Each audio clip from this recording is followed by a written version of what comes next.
My name is Jack. I work in the management department of a shipping company. Lately, my wife's behavior has been odd.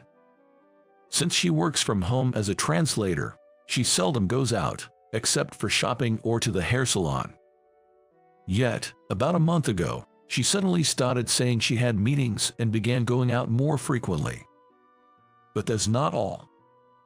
She's been spending more time secretly on her cell phone and computer, and on weekends, she says I'm going out for coffee with friends. My wife used to enjoy watching dramas or movies at home while sipping carefully brewed coffee. When we first met, she was an outdoor person, but now she's mostly a homebody. She used to get tired just from attending the monthly parties or barbecues at my workplace. So she is saying she preferred to relax at home during her free time. So, for her to go out to the city to meet friends for coffee seems strange to me. We've been married for over 10 years. As far as I know, she used to meet friends maybe once every 6 months. Anyone would find it suspicious if a person who rarely went out started doing so every week. And there's more evidence to back it up. That sounds like she might be cheating. My junior at work, Mike, responded to my story. Do you think so too? I asked. While munching on a sandwich, Mike nodded emphatically several times. We were at a diner next to our office. It's not particularly delicious, but it's convenient, so I usually have lunch there. My wife, Emily, always says, I could make you lunch. But I keep coming to this diner. It might be more economical to bring a lunch from home. But Emily works from home too. And although we share household chores, she handles most of them. I can bear to burden her more. Also, I have another reason for wanting to leave the office during lunch. The overly friendly atmosphere at our company. It feels like a burden to me. Some might enjoy it. But I don't want to show my lunch to colleagues and comment on each other's lunch. Mike, who is single, also doesn't fit into that culture. So, we outsiders end up having a mediocre lunch together to escape from our colleagues. The reason I took this job was simple. The pay was good. Plus, I love the sea. Having grown up in Hawaii, I spent my childhood swimming and freediving.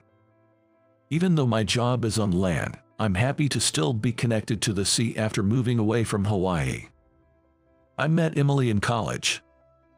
She was a junior in our diving club, and Emily stood out. It was hard to match every face and name in a club of hundreds. But almost everyone knew who Emily was when her name came up. She was popular and a central figure in the club. And there were many foolish guys who fantasized about being with her. Of course, I was one of them. Emily was always smiling at everyone. She was caring and so perceptive that you'd think she was psychic, always noticing when someone was in trouble. That's why, even after we got married, I couldn't help but worry. But I never expected her to cheat. But hey, it's just suspicion at this point, right? You don't have any proof. Well, yeah, but even if she's been more of an indoor person lately, she used to be into diving and sports. Maybe she's just getting back to being active like in her college days. It's unfair to jump to conclusions now. I frowned at Mike's words. What are you talking about? You were the first to mention cheating. Mike just laughed at that. But he had a point. It's wrong to suspect without solid proof. I should trust my wife, with whom I've shared my life. I thought I had resolved to change my mindset. I'm home. When I called out as I got home, Emily quickly put something into her bag. Welcome back. What was that just now? What do you mean? The thing you just put in your bag? Oh, that's just a book for work. True, Emily reads a lot for her job. But it's usually books. She hardly buys physical books anymore. Suspicious. I'll start on dinner. Emily said that and disappeared into the kitchen. Now would be my chance to check your bag. She seemed hurried and was clearly trying to cover something up. It might be evidence of her infidelity. I reached for the bag, but I decided not to. Even as a spouse, this would be a violation of privacy. I would feel awful if she did the same to me. I'll find proof elsewhere if I need to. And I was afraid. Afraid of confirming that my beloved wife might be cheating. After dinner was ready, we sat down to eat. I tried to enjoy Emily's cooking, changing the topic. So, my boss Bob is being unreasonable again. Bob, my boss. He is inflexible and we don't get along very well. He's competent at his job, and he's not a bully, but I guess it's just a matter of compatibility. Is your boss Bob bringing his wife to the party next month? Our workplace, uncommonly these days, holds a party once a month inviting employees' families. It's supposed to boost team spirit, but I wonder if there's any point in just eating and talking. I'm not the social type, so I'd rather not go if I could avoid it. But I have to follow the company's policy. Grumbling, I've attended every time. Probably, but it doesn't seem like his wife is too keen on coming. You know, it's a hassle, right? I see. Hey, Jack.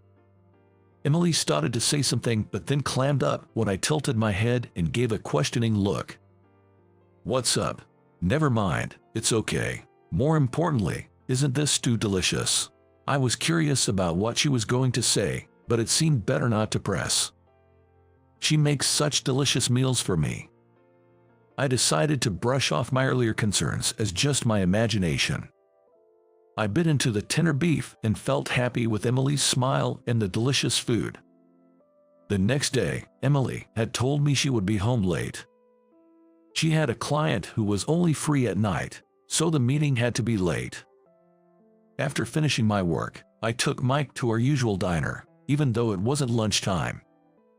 I'd like to eat something nicer for dinner, you know. What's wrong with this place? It's not bad, and I get anxious being alone. If you're that worried, why don't you just ask her directly? Oh, excuse me. 2 beef stew, please. I shook my head at Mike's suggestion, and he sighed heavily. Man, Jack, you're being kinda soft. Don't say things that hit me so hard. 2 beers, please. I intended to drink lightly, but to distract myself from my gloomy mood, I ended up drinking a bit too much. Mike, let's go to one more place. No way, let's head home. In front of a busy train station, Mike and I were having this conversation. Then it happened. Look over there, Mike pointed, and I followed his gaze. There was Emily. Emily was walking closely with a tall man. The guy seemed pretty young. He looked somewhat familiar, but... Jack, let's go, let's follow them. Mike forcibly dragged me along as I stood there, confused. It's too early to conclude it's an affair. She's probably just walking to the station with a client after their meeting. With all the recent dangerous incidents, I'd actually be thankful if he's escorting her for safety. My agitated heart was finally starting to settle down. We can hear their conversation. Should we get closer? No, it's fine. It's probably just her work. Jack, look. At that moment, my mind went blank again. Emily and the young man were smiling and shaking hands firmly. Calm down, calm down. They didn't kiss or anything. But, however... Jack, sorry. They've already left. It's okay. Everyone shakes hands, right? Oh, want to go for another drink? No, it's fine. Thanks, though. I thanked Mike and decided to call it a night. When I got home, Emily had already returned and was on the phone in the bedroom. I couldn't help but listen in, though I knew it was wrong. I could only catch bits and pieces of Emily's conversation. Just now. So happy. Can't wait. Want to. These keywords could be interpreted in many ways. But my heart was already dominated by suspicion and mistrust. making it sound like a secret rendezvous was being planned. Okay, talk to you later.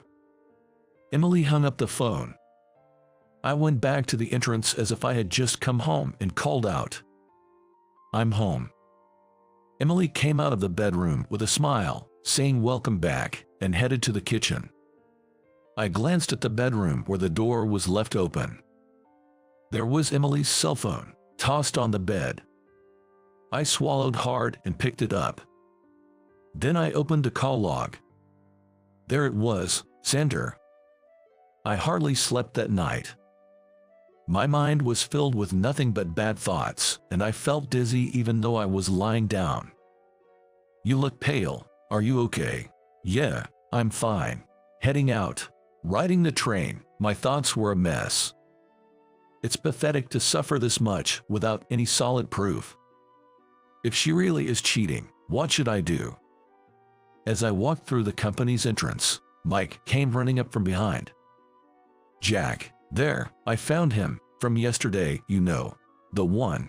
He must have been quite rushed. Panting heavily, Mike tried desperately to tell me something. "Mike, calm down and explain, please." "Oh, come on, just follow me." Mike pulled me back the way we came. Near the entrance, he stopped and pointed. Look, there were two security guards. One was an older man and the other, the one from yesterday, walking with Emily.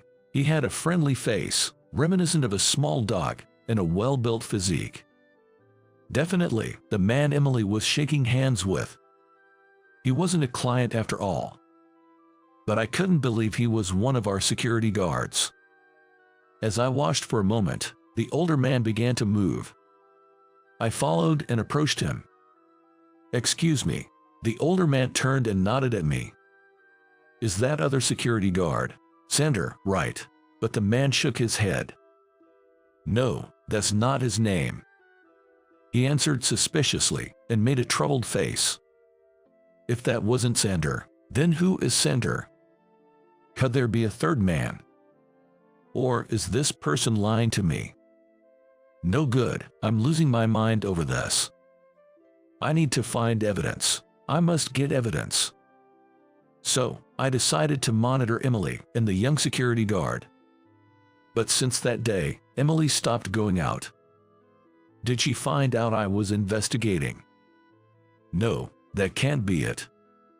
But still, it's strange how her frequent outings suddenly stopped. It must be because I'm so stressed. I've become so paranoid because I'm overwhelmed. I should ask Emily. I'm scared to hear the truth, but I need to ask to feel at ease. That's the only way left. I steeled myself. I need to talk to you. That night, when I brought up the topic after coming home, Emily looked momentarily anxious. But she seemed to sense something. She looked me straight in the eye and opened her mouth heavily. "I'm sorry." My heart sank at Emily's words. What is she apologizing for? Was she really cheating? No way, right? My mouth trembled and my throat tightened, unable to speak. I've been meaning to say this, I just couldn't bring myself to. I didn't want to hear any excuses. I felt a surge of anger and nausea, wanting to run away. But I had to hear the truth from Emily. So, I asked her. "Since when?" "2 months ago." "Didn't you feel guilty? Just a little?" "Just a little, after doing something like that." "I'm sorry, I didn't think it would hurt you so much, Jack." A wave of hot rage washed over my cold body.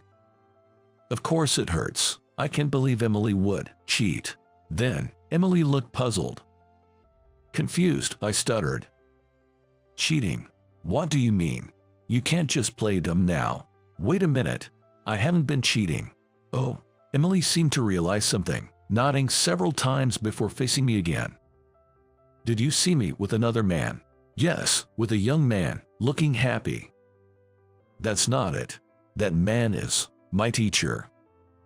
"What?" According to Emily's explanation, the man she was walking with near the station was indeed a security guard from my company. No mistake about it. But he wasn't a lover or anything. He was her teacher. The lesson is sign language. Emily showed me several sign language textbooks lined up on the desk. They had notes written in various places and were marked with sticky notes. While flipping through the well-used pages, I suddenly realized something. "Is it for Bob's wife?" At my question, Emily nodded. Bob's wife lost her hearing in an accident a few years ago and is hard of hearing. She shows up at parties with Bob but often stays alone, unable to join in the group. Emily wanted to bond with her but hadn't been successful. However, at the last barbecue, she saw a man communicating with Bob's wife in sign language.